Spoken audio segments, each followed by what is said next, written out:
So welcome to the 55th Theoretical Physics Colloquium by Professor Radoslaw Ryblewski from the Institute of Nuclear Physics of Polish Academy of Sciences in Krakow, Poland. He received his PhD in 2012 at the Institute of Nuclear Physics in Krakow. The title of his thesis was Collective Phenomena in the Early Stages of Relativistic Heavy Ion Collisions.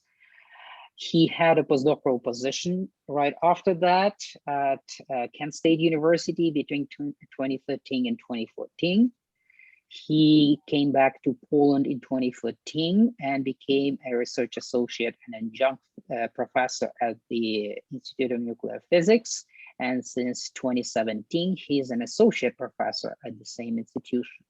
He has a very wide research interest in modeling and simulation of heavy ion collisions, thermalization of quark-gluon plasma, transport properties, particle production from quark-gluon plasma, highly anisotropic and strongly dissociative hydrodynamics, viscous hydrodynamics, role of spin in relativistic hydrodynamics, many other things, including ammonia suppression and other topics, other tools and methods. And today he will be talking about the spin flow in relativistic heavy ion collisions. And with that, I'll give the microphone to Radek. Okay, thank you very much for this nice introduction. Also, thank you for the invitation. I find this particular series of colloquia quite interesting, actually. Today, I will be talking about something which we are doing in the last few years with my collaborators, and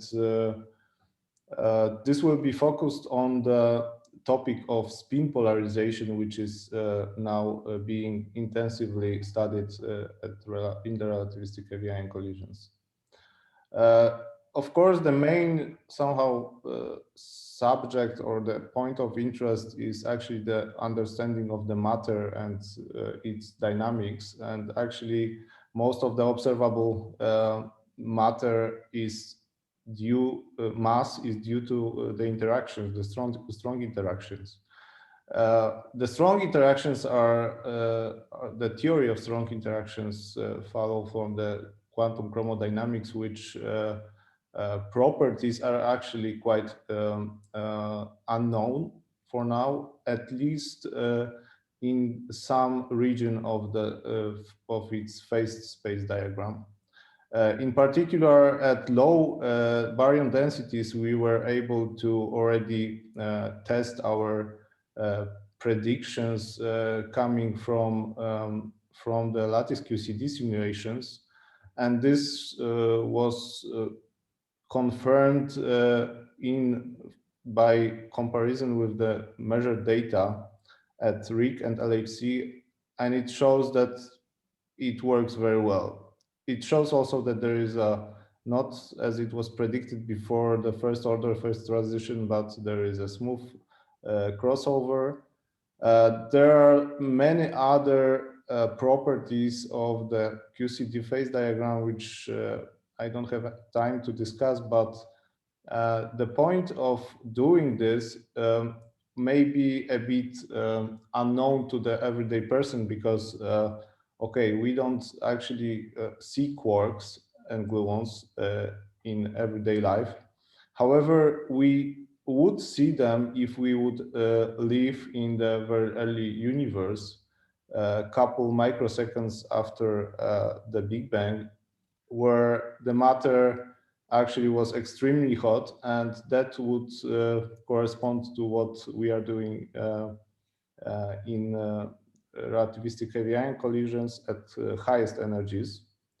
On the other hand, another system which is also not quite reproducible in the laboratory and also quite rare to observe are the centers of neutron stars, which are on the other somehow side of the QCD phase diagram, meaning at large baryon densities and quite low temperatures.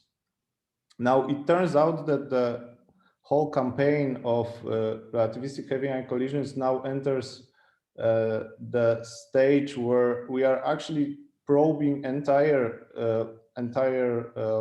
range here starting from the top, the highest energies at LHC rig, then we are going down to something like Na61, up to Hades experiment, which is fixed target experiment, and it actually shows that the matter produced, if it's thermalized, it is similar to what we would see in the centers of neutron stars.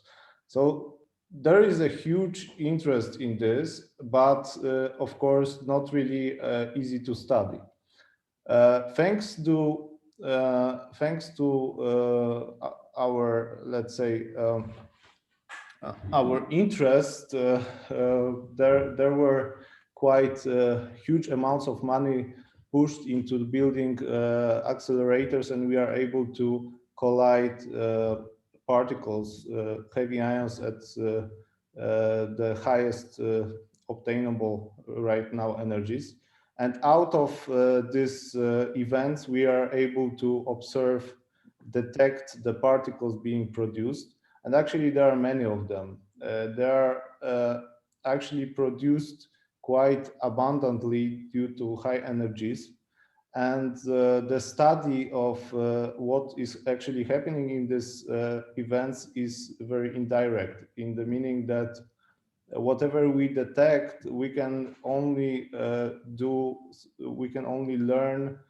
through the energy and momenta of particles. So the task is quite complicated, especially that we are working at very high energies and many new phenomena are possible to happen. In the beginning of the new century, we actually found that how to deal with, how to probe these events. If the two ions are colliding at highest energies, we are expecting that the overlap region will somehow decay. The energy deposited there will be decaying into the particles. And somehow the confined particles will be detected, and now depending on how they interact between each other, we expect different properties of the measured particle distribution, momenta distribution. And on the left, you can see that if the system is strongly interacting and there is certain overlap region which is not symmetric, not rotationally symmetric in the transverse plane, it will cause through the interactions, it will cause some anisotropic distribution in momenta in the final state. If it wouldn't interact strongly, if it would be weakly interacting system, this initial momentum distribution, which is not expected to be anisotropic, would just be directly reproduced in the detector, and we would just expect something which is isotropic. So this is what I was talking about, somehow detection of the particles in the final state. And here I started talking about the fact which was found in the beginning of the century, of this century, that somehow by the detection of the anisotropies in the momentum space in the particles in the detectors, we can study actually what was the interaction between the constituents of the produced matter. Now I'm on slide 5. So basically, we are somehow coming to the level when actually we are starting to do precision studies. And on the left, you can see something which comes out from a Bayesian analysis, meaning some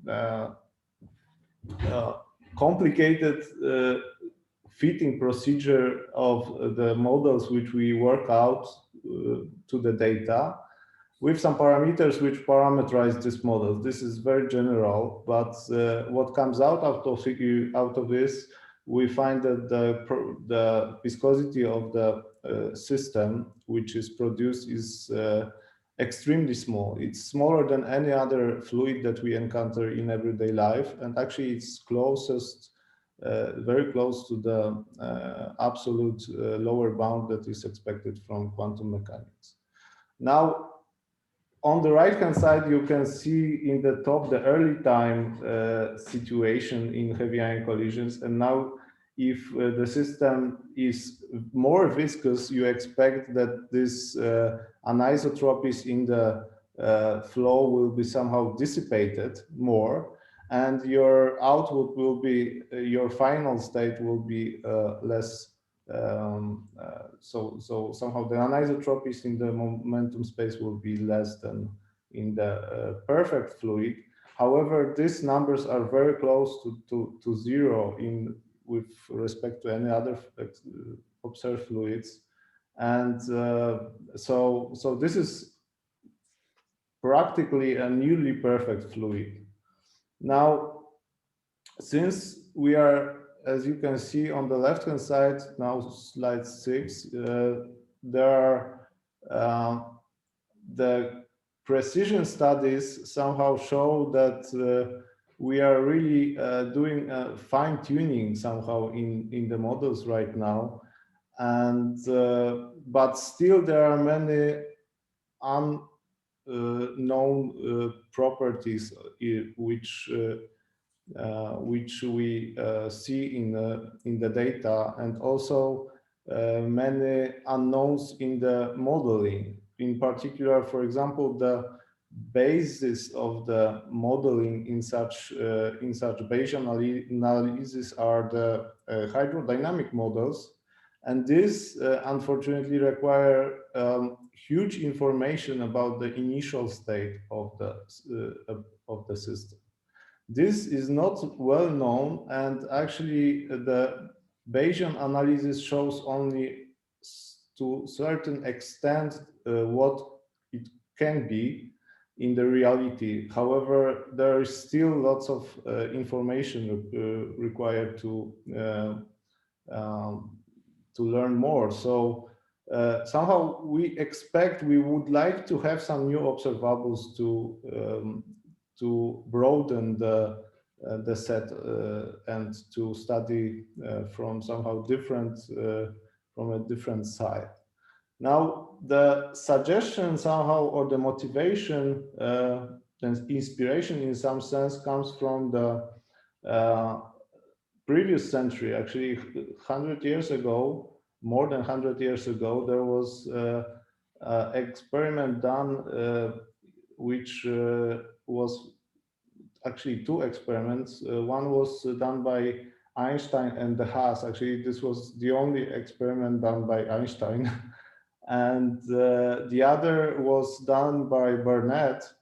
And these experiments were basically showing that if you put a system, actually it was ferromagnet, into the field, the magnetic field, this orients the magnetic moments of the constituents along the direction of the field, and the whole system starts to rotate unless there is a torque from outside.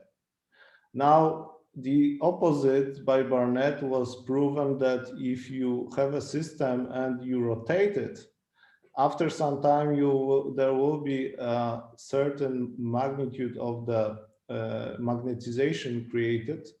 The equivalent magnetic field due to this rotation was calculated, and it was very well agreeing with the experiment.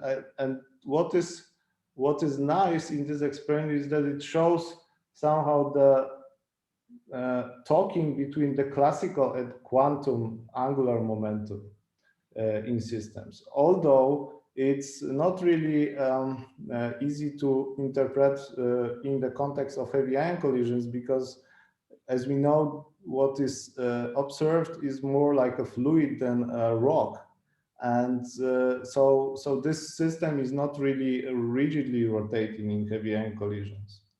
Now, in heavy ion collisions, this can create some effect. In particular, if you have a collision which is off-central, the overlap region in the overlap region, there is a certain vorticity created, the orbital angular momentum, which may be during the evolution transferred partially into the spin of the constituents.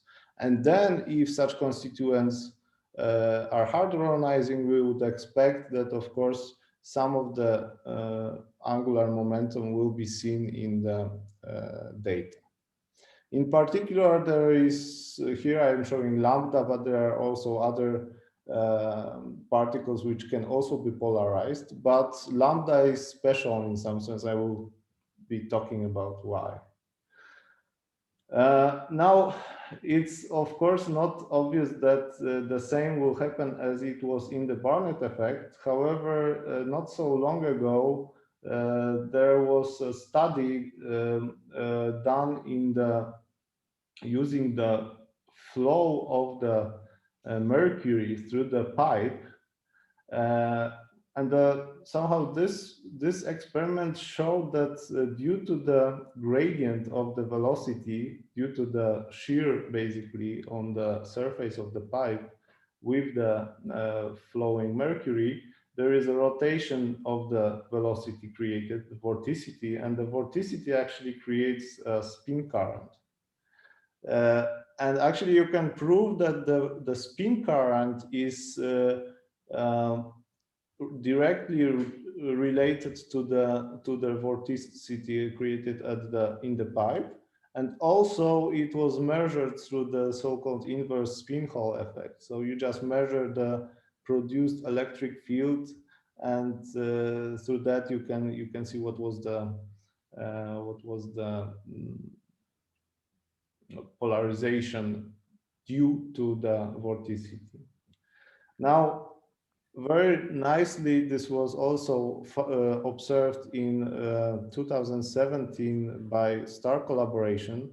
This was actually a repeated experiment which was done earlier. However, the data was not, let's say, good enough to show that within the error bars that there is a finite effect. Now, the measurement by STAR was done for lambda and lambda bar hyperons. The polarization was measured along the direction of the orbital angular momentum, the global angular momentum. And it was found that actually the effect is quite large. Okay, it's large and not large. It's actually small because it's on the order of 2%, but it's measurable. And it's actually increasing with the decreasing of the beam energy. At the energies of LHC, it's almost, I think it's 0, and at the energy of Rig, it's finite, but also very small. This measurement showed that actually, because of the polarization, which are very similar for lambdas and lambda bars, this experiment actually shows something more than it was done in the non-relativistic setups, because of the fact that you have almost you have also antiparticles in the system, and because of the almost symmetric system with respect to the baryon number, you will see that actually this must be direct observation of the spin polarization and not actually the observation of the magnetization, which may come from the orientation of the magnetic moments due to existing magnetic field. So this is very original and very new finding, which was only possible due to heavy ion collisions. Now, the measurement was done through the self-analyzing parity violating hyperon weak decay. And it was, so basically this decay is, decay is into proton and pi, and basically the daughter proton is emitted preferentially along the spin of the lambda. So if you can find the direction where you expect that the lambda should be polarized and you average over the whole ensemble of lambdas, you should see some effect. And this is what was found. Now the vorticity, which was calculated in the same paper, based on the framework, which I call thermal, spin thermal framework, spin thermal theory, worked out by, I think, motivated and worked out mainly by the group of Francesco Beccatini, was enormous. This is like orders of magnitude of any rotating system in the everyday life or in the universe in general. Of course, this vorticity is somehow average because you are actually seeing the whole granularity of the system because of the nucleons in the nuclei and so on. So this is really happening locally, not globally. But on the average, you would expect that something is rotating on this with this vorticity. Now, how this may happen? So basically, the first works, theoretical works, are due to were done within the setup, the perturbative QCD model, and most of the interaction was, most of the effect was due to the spin orbit coupling in the system. So basically, if you have a spin and you have a rotation of the system, then due to the interaction, you would expect that the energy of the system changes and the distributions will be also affected. So if you calculate the numbers of particles with spin up minus the number of particles with spin down and average of and divide by the total number of particles, then your polarization would be related, if it's small, would be related to the vorticity divided by the temperature. Now it was pushed to the very rigorous, let's say, level by Francesco Beccatini, and it was found that in local thermal equilibrium, one can establish direct link between the mean spin vector, which is S mu, which is depending on the momenta of the measured particles, and the vorticity, this weird omega twiddle. It's actually pi, calligraphic pi. So this relation actually shows that if you have any vorticity, thermal vorticity, so the rotation of this beta field, you immediately would expect why immediately? This was assumption. It was a complete assumption that it is in equilibrium, right? Yes. So so the fact that the system is in equilibrium, this is assumption. And the spin is in equilibrium. That is also assumption. Yes, and the spin at the same time is which is not obvious. Which is not completely obvious, especially that the system, as we see, for sure in the early stage is not locally equilibrated, and even at later times it's not in exact thermal equilibrium, and for sure it's not in equilibrium after the freeze out. So so this is something which may be treated as a first order or leading order approximation of such effect. Now, basically, if you take this as granted, then you will find that whatever is your model, you can think of heavy ion collisions, as long as it provides the force velocity, temperature, and chemical potential, you are immediately able to calculate the polarization of your system. There is a problem, from my point of view, there is a problem with the detailed balance, because you can show that if you calculate, because you calculate basically these quantities at the freeze out and before the freeze out, so there is a discontinuity in some sense.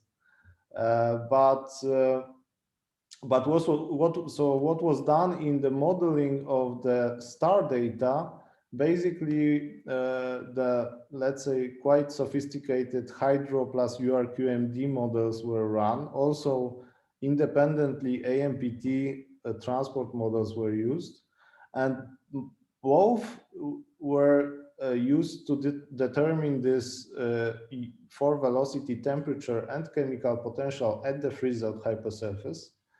And this formula was basically used to calculate the polarization, and magically it appears to be in almost perfect agreement with the data. This is very non-trivial and quite striking agreement, and quite robust effect, because you can see that whether one uses AMPT, URQMD plus some hydro, I guess you can use also some others, you can see that the effect is almost within the error bars. The results are within the error bars of the experiment. So this was actually found as a perfect success of the theory, and somehow suggestion that the spin must be equilibrated in such systems. Soon after these results, of course, Rick worked hard, and they released other data, and then some puzzles and some question marks appeared, because, for example, you can see that the polarization in plane and out of plane, so if you measure the polarization for the particles with momenta, for the lambdas with momenta along the reaction plane or orthogonal, you will see that the effect is actually opposite than expected in hydro.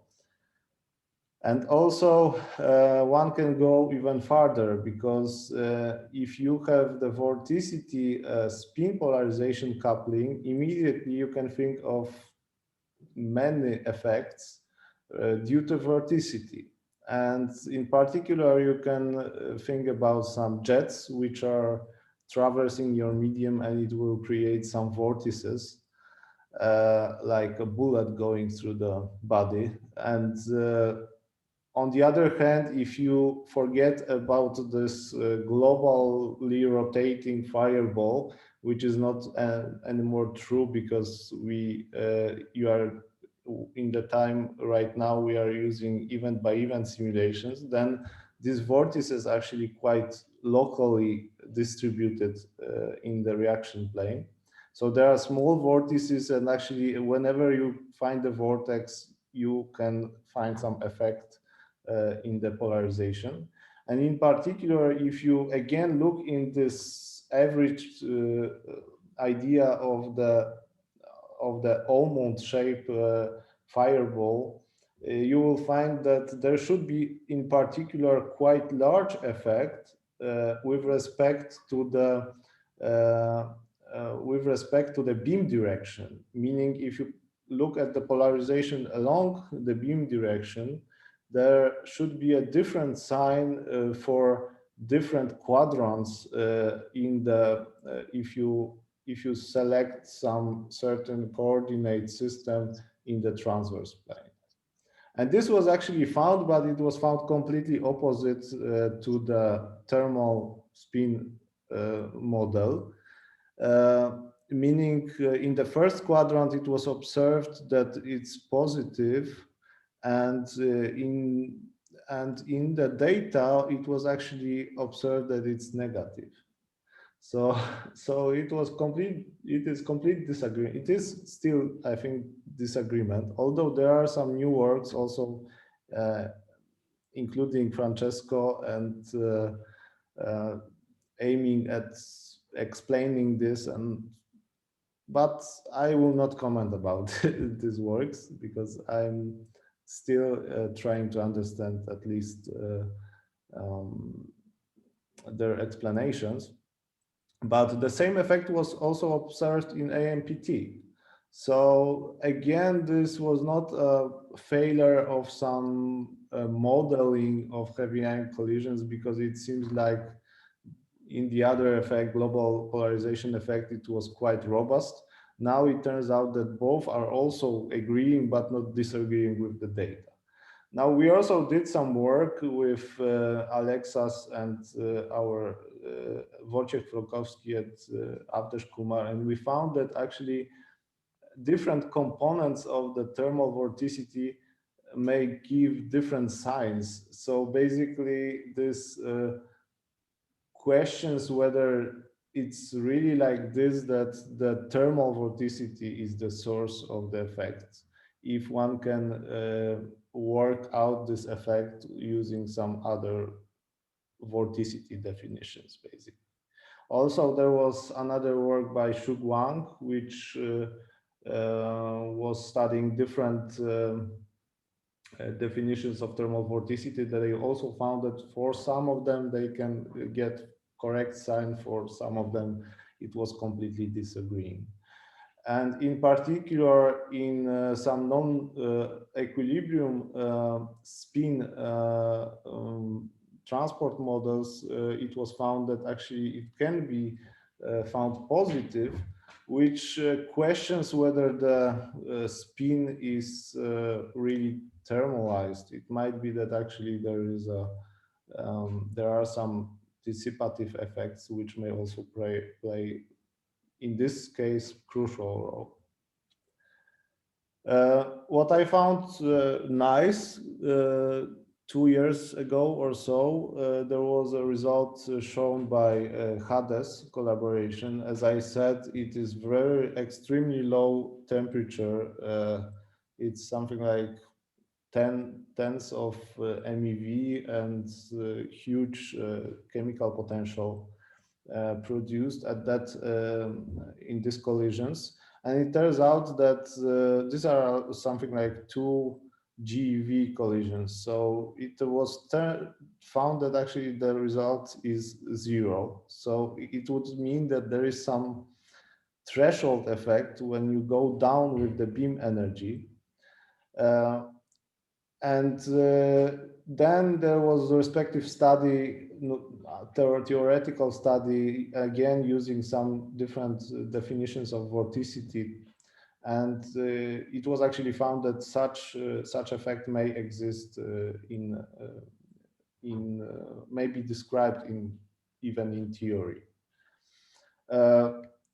Now, due to all of this, what I told before, one asks a very naive question, or rather come to a naive conclusion that if the fluid dynamics works very well in heavy ion collisions and the system shows some non-equilibrium properties, maybe we should really include spin into hydro, because it seems that if the global picture works, the global polarization picture works, but in details we are disagreeing, maybe there is some non-trivial dynamics of spin, but maybe the spin is really close to thermalized one. So basically, the natural question is whether one can construct fluid dynamics with spin, whether spin can be really considered as a macroscopic quantity, somewhat like the magnetization in the non-relativistic systems. And one has to keep in mind always that most of the current system is really close to equilibrium, but the dissipation really plays a role here. And without dissipation, we would not be described many effects seen in the data.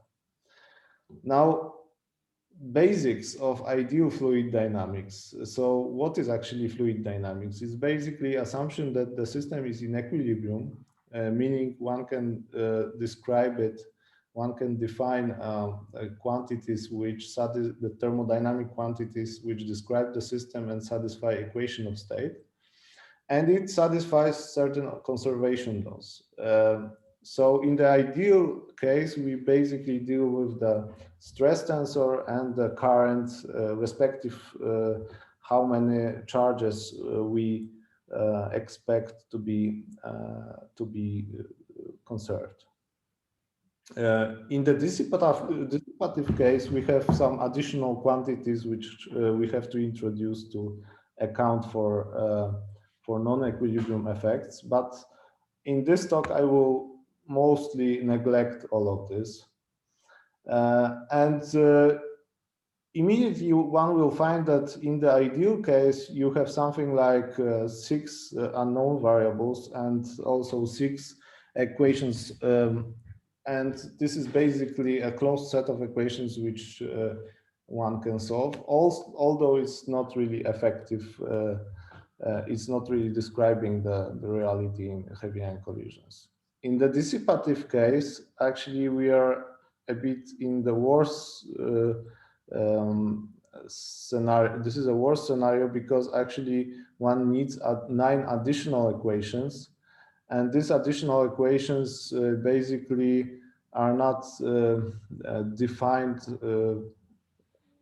from, let's say, any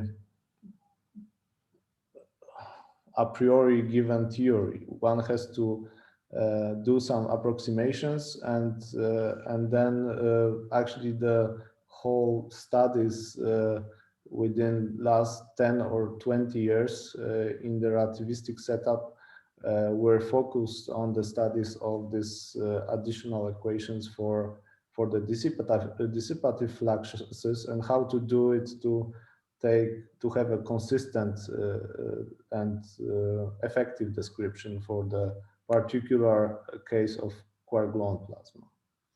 Now, there is a caution because Eckart-Landau theory is a causal,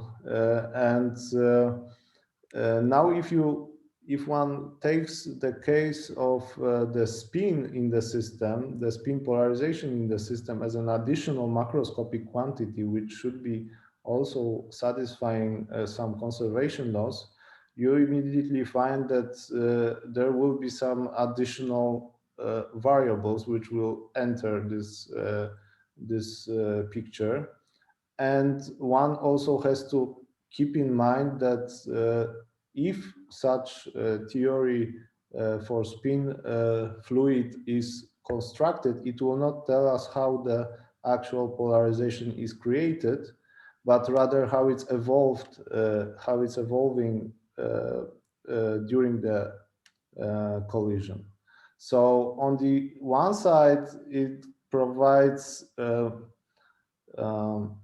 more flexible tool, but on the other hand, we have another not easy task to find what are these polarization quantities at the initial state. Now, how to construct it? If you start with the Netter's theorem, you will find that for any continuous symmetry of the action, there is a corresponding conserved current. These are called canonical currents. And for instance, one can show that there is due to the conservation of the baryon number, one gets the usual continuity equations. And for the conservation of energy and momentum, one has the continuity equations for that is also known. And basically, to satisfy these equations, one has to introduce, these are 5 equations, and basically to satisfy them, one has to introduce 5 new variables. These are basically the chemical potential, which one can also write in a bit different, parameterized a bit differently using this psi variable, which I used here, because I think I will also use this later. And due to the energy and momentum conservation, you have to introduce temperature and for velocity, actually 3 independent components of the for velocity. Now, if you have the system which has spin, it has to satisfy the total angular momentum conservation, and this leads to another 6 equations, 6 differential equations, and due to this, one has to again introduce some quantities, some Lagrange multipliers, which will somehow make this equations satisfied. Now I will write here the total angular momentum conservation using the expressions for the orbital and spin part, and then you will find that actually the continuity of the spin part is equal to the anti-symmetric combination of the components of the stress tensor. This is interesting and tells a lot, because this means that if you have, for instance, canonical current, which is not symmetric in general, the right-hand side will be not zero, and basically you will have the orbital and spin part, which will be talking with each other all the time. But if the spin tensor, if the energy momentum tensor is symmetric, and this is actually always the case in the usual hydrodynamics that we are using in heavy ion collisions, the spin actually should be conserved on its own. Now the spin chemical potential. Okay, the spin chemical potential, I think I will discuss later, but now I would like to also mention one important thing, meaning there is certain ambiguity in the definitions of the stress tensor and spin tensor, the S lambda mu nu tensor, called the pseudo gauge transformation. Meaning, if you can always use the transformation which I written down here, using certain potential, this super potential, I think it's called, in such a way that your new currents will be different, but however, the total charges, the total momentum and the total angular momentum will be still untouched, and still the conservation laws will be unchanged. Many people somehow take this as a transformation which allows certain freedom. For me, this is not so much, because really this changes the densities, and actually the hydro is describing the evolution of densities, and so this is basically defining another, using a different definitions of densities for hydrodynamics. However, but it was used quite often in the past, and in particular by Bellingfeld-Rosenfeld pseudo gauge. You can gauge out completely the spin tensor in such a way that your new strength tensor will be actually symmetric. This was used because the resulting stress energy momentum tensor will be the one that is actually the Hilbert mu nu, which is used in GR. But apart from this, I don't find any other reasons for doing this. And in particular, in the community which studies the spin puzzle, the spin tensor is discussed very often. Now, going back to the continuity equations which I shown before, if the energy momentum tensor is symmetric, the hydrodynamics would be basically the equations which are here. And but the problem is that you basically are not, you don't know what are the constitutive relations which enter these equations. If you want to find them, the one way which is performed quite one, let's say, procedure which is performed quite often is to start with the underlying microscopic theory. And of course, the easiest probably and most natural for most of us is to start with the kinetic theory. Now, in the classical relativistic kinetic theory, you basically start with the Boltzmann equation, and then you perform the so-called, for instance, but there are also other methods. You can use the moment method, and so which basically boils down to taking the low frequency limit of the equations, and in this way you result. This method results in a certain set of continuity equations. Now, you can try to perform something similar in the quantum setup. And in this case, the natural way is to start with the Wigner function formalism.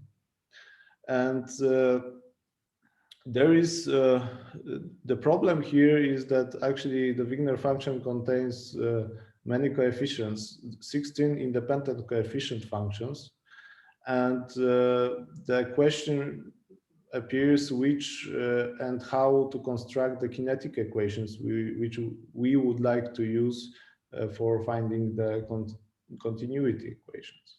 However, if you start with the simplest equilibrium distributions, or also if you start with the leading order leading order of the semi-classical expansion of this theory, you will find that actually there are two kinetic equations which should be satisfied: the kinetic equation for the scalar and axial vector coefficients. Now, we have shown that actually if you use the moment method, and we also showed how to do it, but you can take certain moments which will exactly lead to the same continuity equations for the baryon number and for the energy momentum, but also it will lead to the continuity equation for the spin. Now, regarding the local equilibrium distribution for in such system, again, the question arises: what are the constitutive relations which I was talking about before? And if you have a system without spin, of course, your distribution function in equilibrium is something like a Eutner distribution, if you forget about the quantum statistic effects. In the system with spin, actually, it was shown that one can start with the extension of the distribution function to the something which is like a matrix in spin space. So spin density matrices, and basically you do this by extending the usual. Now your distribution turns the form of the X distribution, which contains also the spin polarization density and the Dirac operator, Dirac spin operator. Now the quantity, the omega, the 6 coefficients which are sitting here are actually, so this framework was taken actually from the work by Francesco, but it was extended in such a way that it was released the assumption that the thermal vorticity somehow plays the main role, and somehow it was assumed now that the omega, which we call the polarization tensor, can have its own dynamics. So basically it plays the same role now as the temperature or the chemical potential. Now, if you use these definitions for the distribution functions for particles and antiparticles, you can use actually the theory worked out by de Groot and collaborators, and you can calculate the Wigner functions in equilibrium. And then you will find that if you go through this whole procedure, your T mu is actually symmetric, which is very nice. And actually, it also has other, let's say, implications. But in particular, if it's symmetric, you will see that again, your spin should be conserved in the local equilibrium defined like this. But instead of showing this complicated method how to do this in the Wigner function formalism, it turns out that actually one can start with the simplest extension of the classical approach, which was already started in 30s by the people focused around Professor Weissenhoff and in particular Mattison and Rabe, who somehow introduced the spin on a somehow effective classical level by just assuming that there is some internal angular momentum for particles in the fluid. And now there were certain, I don't want to go through the details here, but basically you can start with the distribution function, which is now extended in the very similar way as it was in the definitions taken from Francesco, but now the S is basically the internal angular momentum.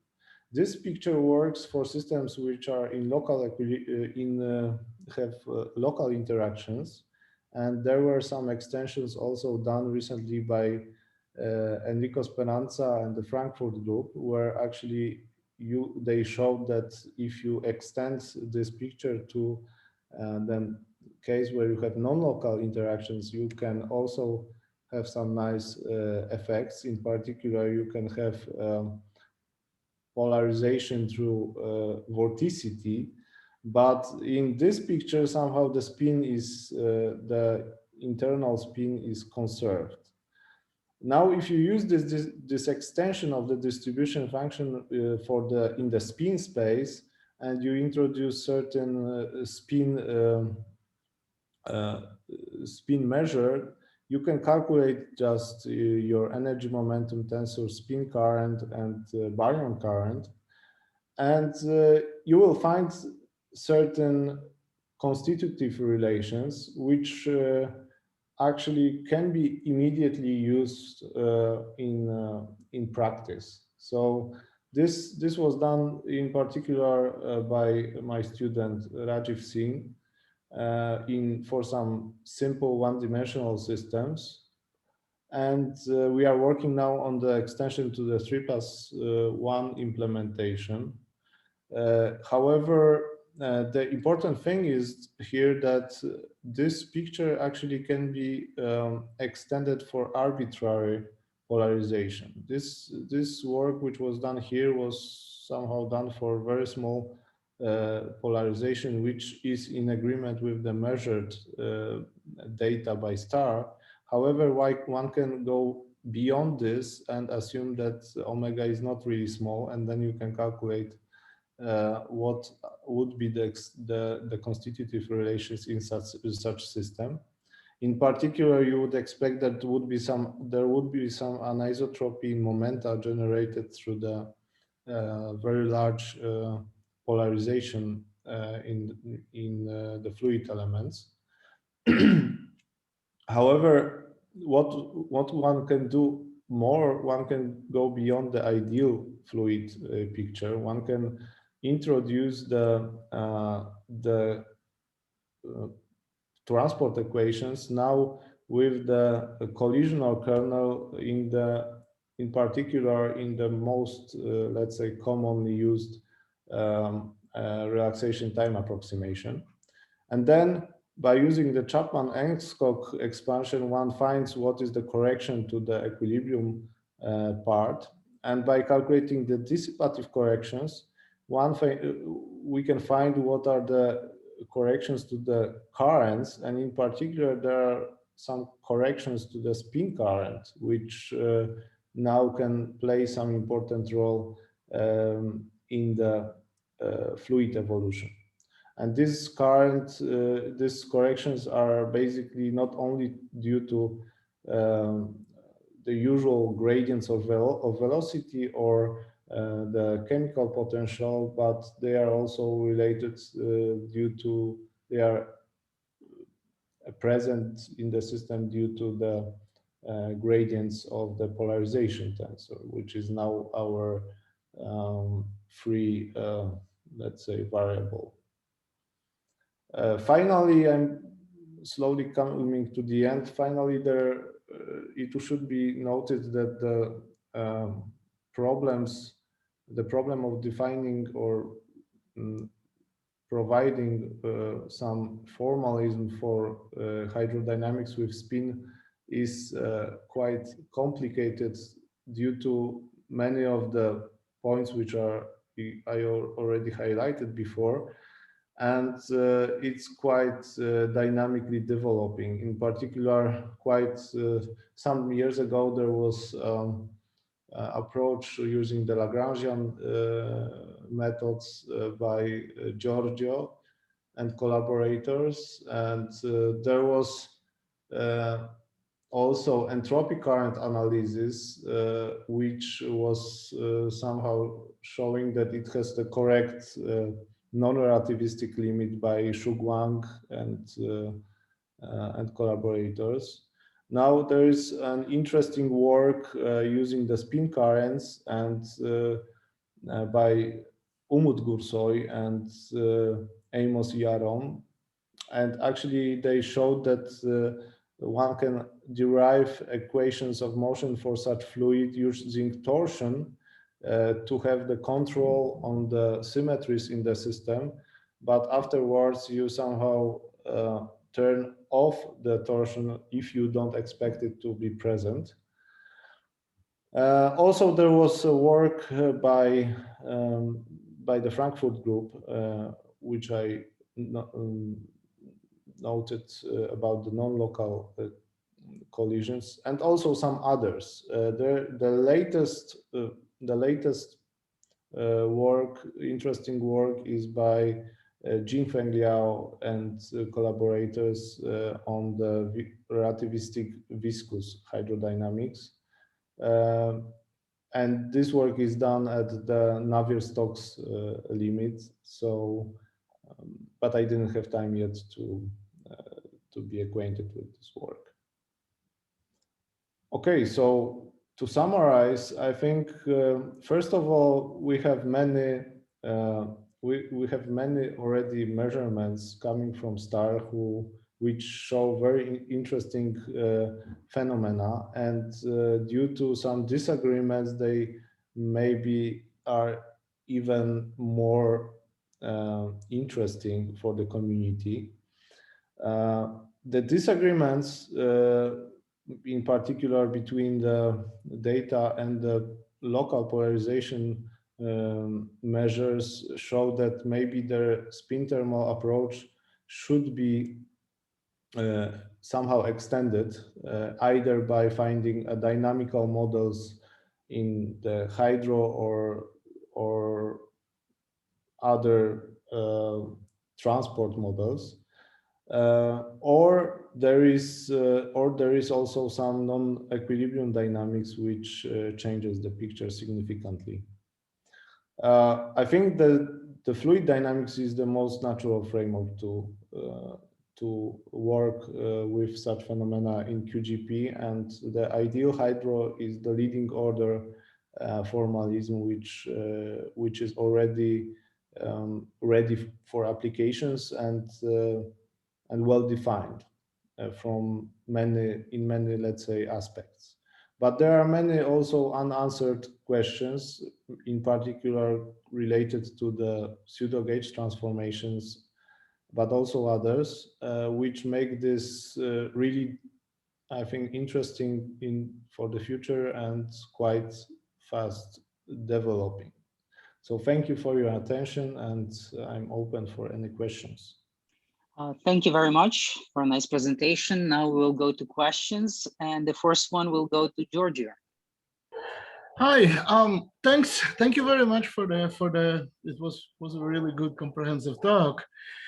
I'm asking, and I'm actually sort of asking to everybody because I mean, you mentioned the ambiguity of gauge transfer, of pseudo gauge transformations. At the classical level, I mean, it's a total derivative, so it doesn't make any influence on the equations of motion. To my knowledge, at the quantum level, certainly in gauge theories, usually pseudo gauge transformations are associated with gauge transformations, and therefore also they also at the quantum level they don't impact any observables.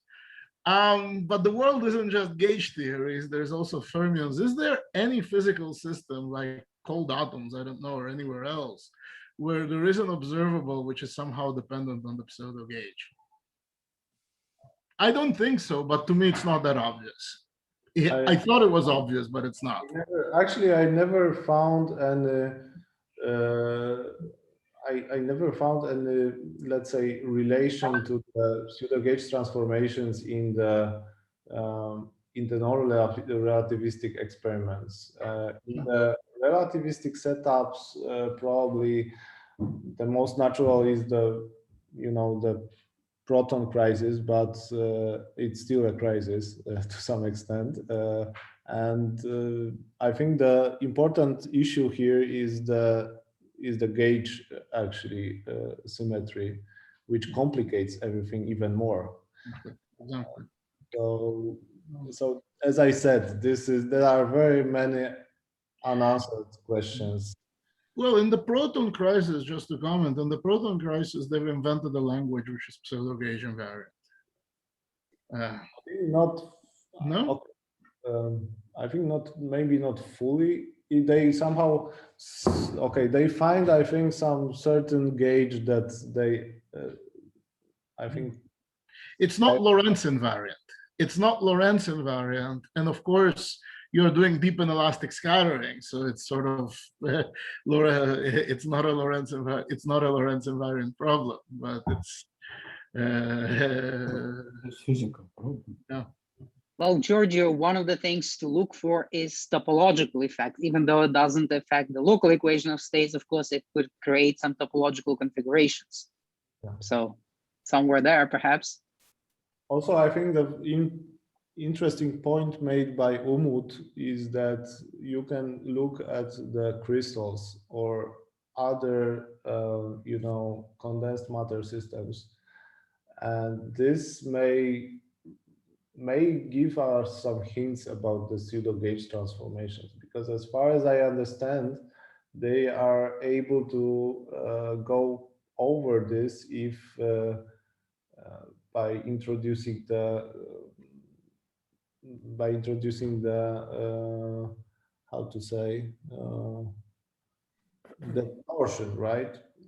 Which may exist in the condensed matter systems. So I think this is interesting direction to go, although it's not relativistic. So I don't know how this can, how much we can go with this, how far away. Okay, let's continue with the next question from Qingyang Wang. Yes. Yeah. Thank you for your talk. Concerning the distribution angle variation of the polarization, I know most of the calculation based on the equilibrium theory does not really work. But so you mentioned a couple of other possible reasons, but one of them is, I believe, could possibly be due to the fact that the system is not equilibrium in the spin degrees of freedom. Yes. And you know that the collision itself with the local vorticity, or what we call it, local angular momentum, back in the first paper that I and my collaborator wrote about polarization is due to collision. Yes. And recently, Qin Wang, his students, and Derek Richke also extend that to some kind of non-local interaction. Yeah, so I agree completely with this. I didn't touch this subject actually in my talk because I think the field is already busy and let's say quite full of new ideas to cover everything in one colloquium. But I think this is one the one idea which is possible is that it's completely off equilibrium dynamics.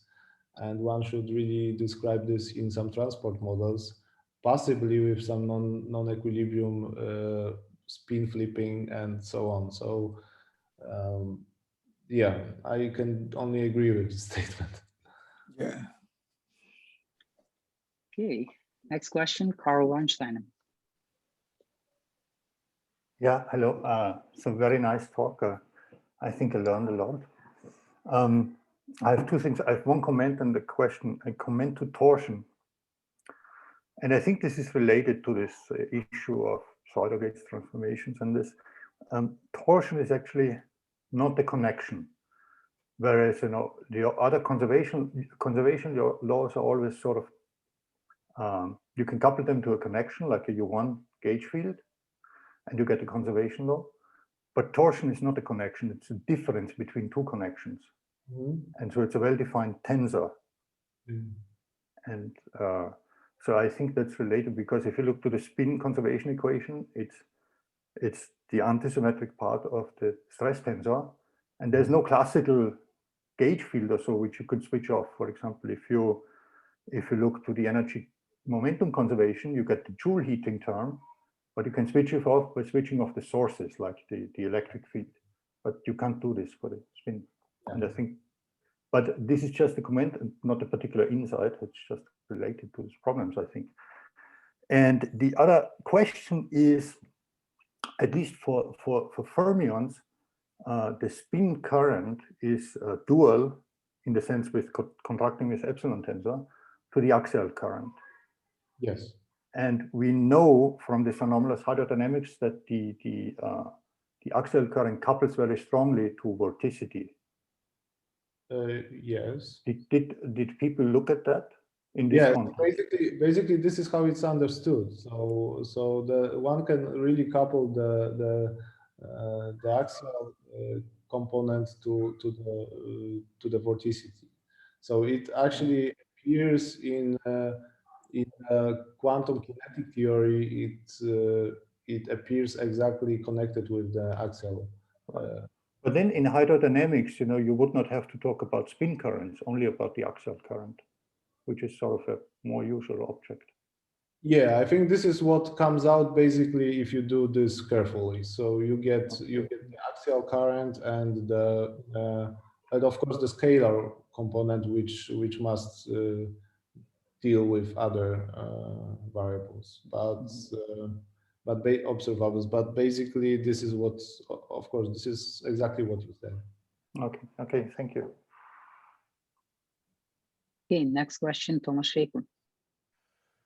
Yeah, I have maybe an even more.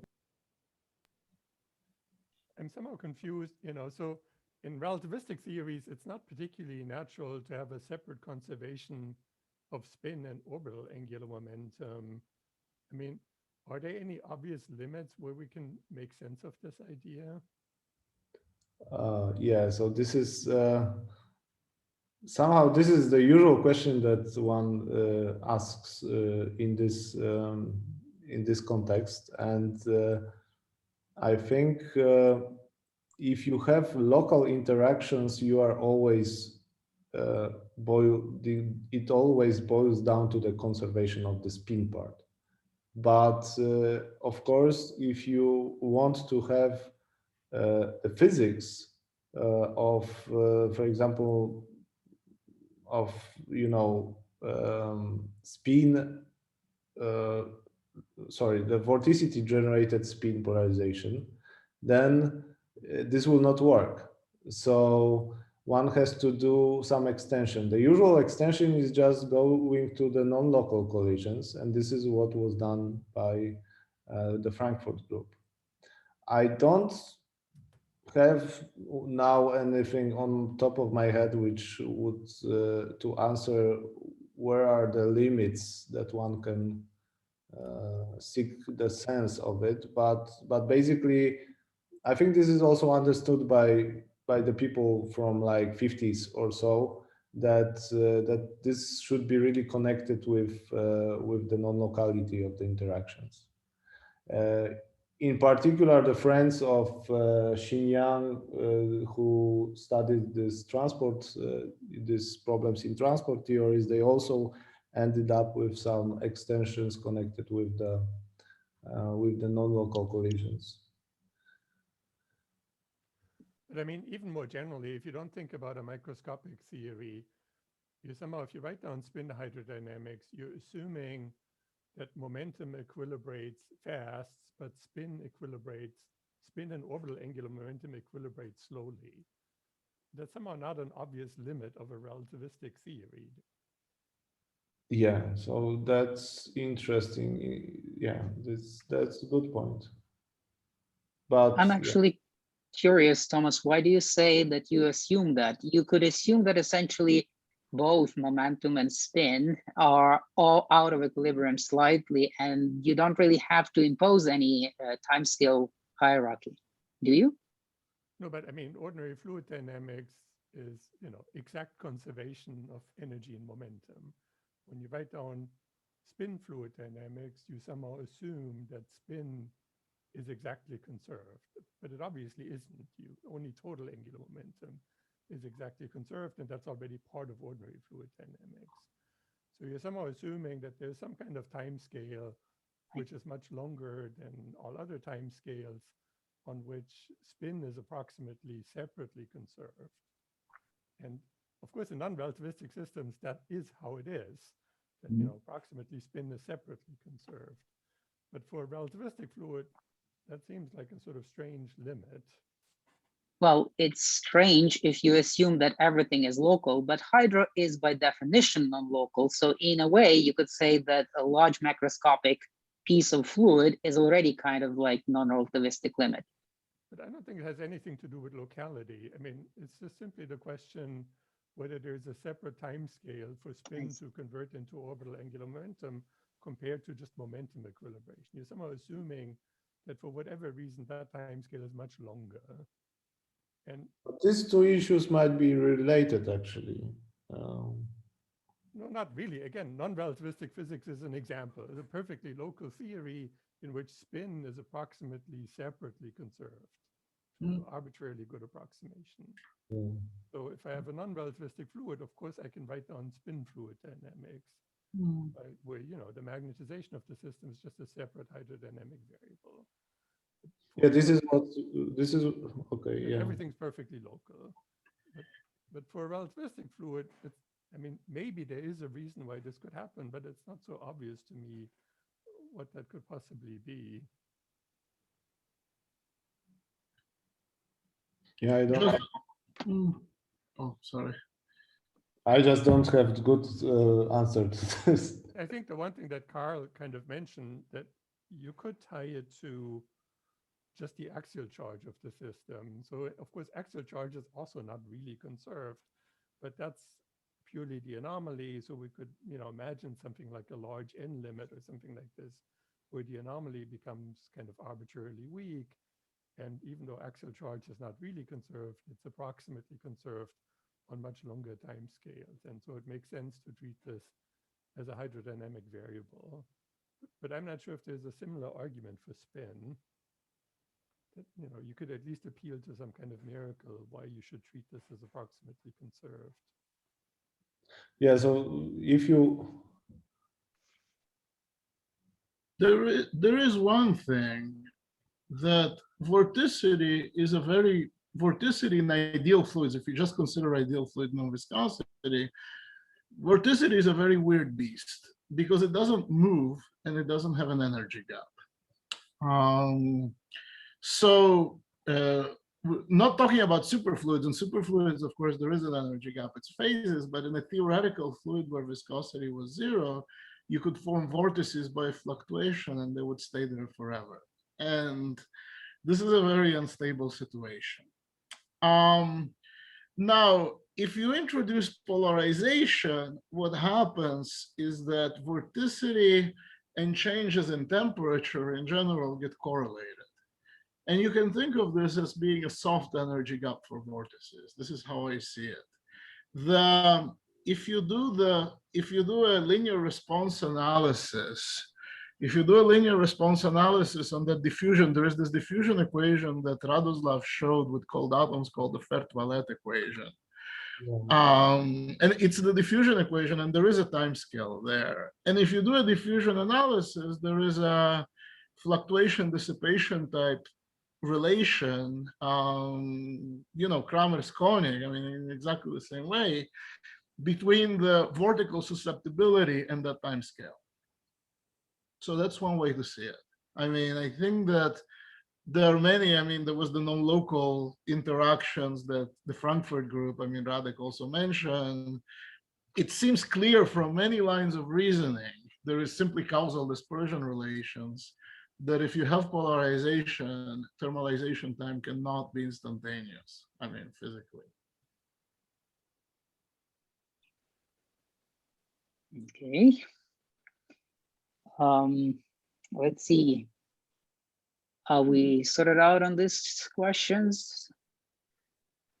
Because I still see the hands up.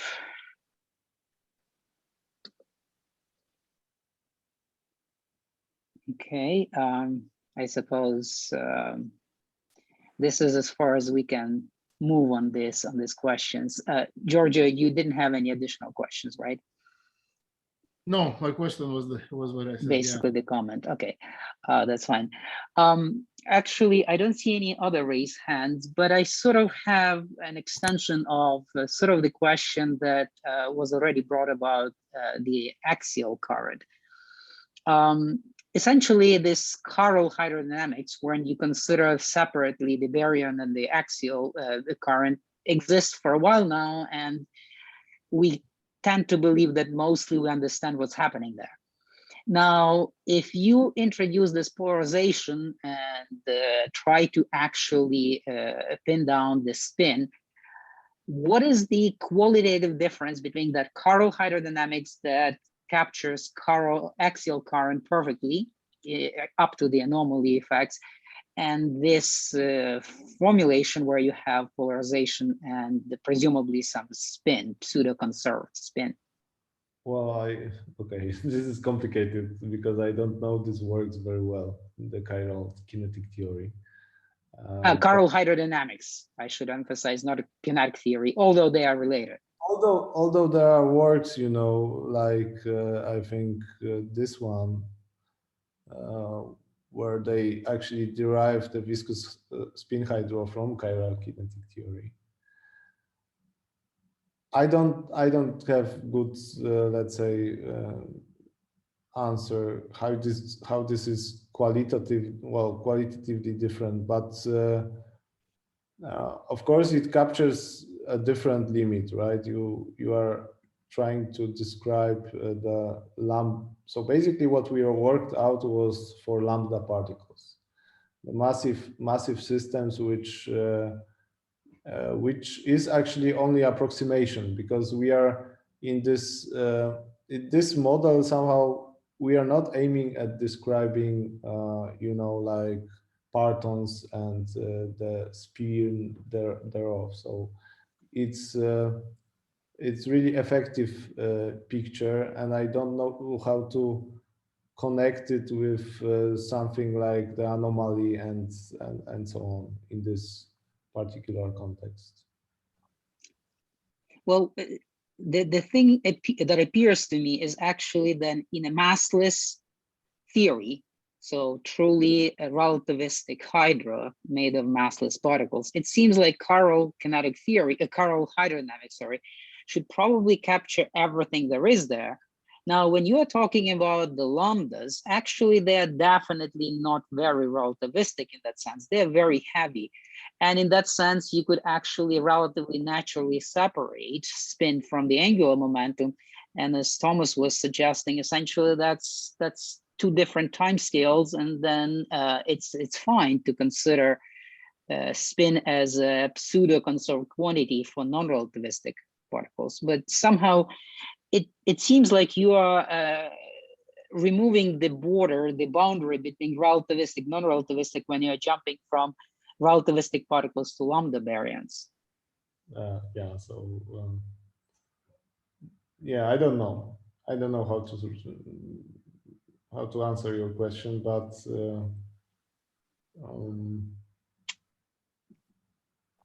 yeah. Well, okay. Any other questions from the audience before we stop the official part?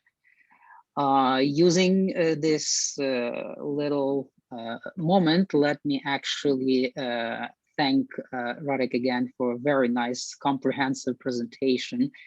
It's definitely a very hot topic in the field, and we want to understand this better. Thanks. Thank you.